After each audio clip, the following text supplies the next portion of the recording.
A prejav Petra Pellegriniho by sme ešte stihli? Že ako ste ho vnímali? Je to tá prvá správa Petra Pellegriniho?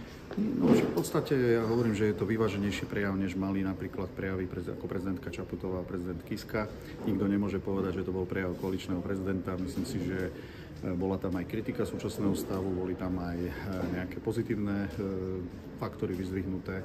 Takže detálne sa k tomu ešte asi budeme postupne vyjadrovať. Nie so všetkými samozrejme kritickými názormi súhlasím, ale v zásade ho považujem za vyvážený.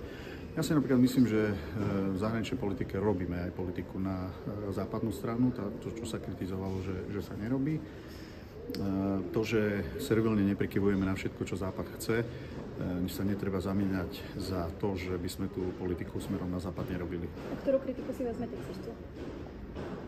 Nerozumiem. No, že pán prezident mal nejaké kritické poznámky, či si vezmete nejakú? Ja napríklad hovorím, že viete, keď sa schválilo programové vyhlásenie vlády, tak pán prezident tu ešte sedel ako predseda koaličnej strany a predseda parlamentu, tak neviem, že či platí veta, že NKÚ niekde napíše, že sa vládne bezcielne.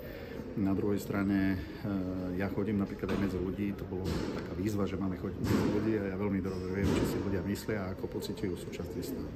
Čo mi možno viac chýbalo, bola kritika nenávisti v spoločnosti, pretože treba pomenovať, kde sú príčiny tohoto stavu detálnejšie, treba povedať, kto je za to zodpovedný a čo s tým ideme robiť, pretože to nie je už len otázka Národnej rady alebo vlády, to je otázka výzva celej spoločnosti k médiám a ďalším veciam. Takže... Peter Pellegrini kritizoval aj niektorých ministrov, síce ich nemenoval. Vy ste v tom popise koho našli?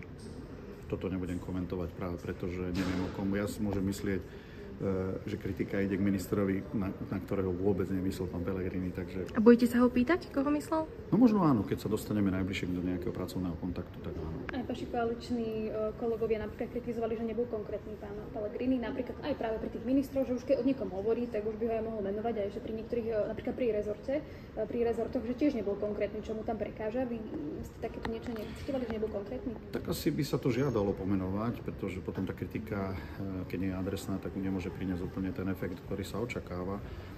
Všimol som si, že vyzdvihol veľmi dobre stavbu diaľnic, ciest, to znamená, že asi minister až dostal výbornú.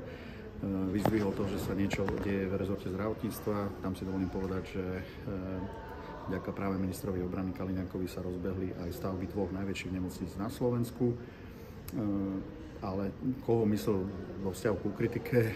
Možno, že napríklad ja si myslím o školstve, že nejde dobrou cestou, ale pán prezident si myslí, že asi áno, takže to môže byť rozdelené. A čím si vysvetľujete to, že nebol konkrétny? Neviem, tak tu sa musíte opýtať jeho, ja nechcem komentovať jeho myslenie.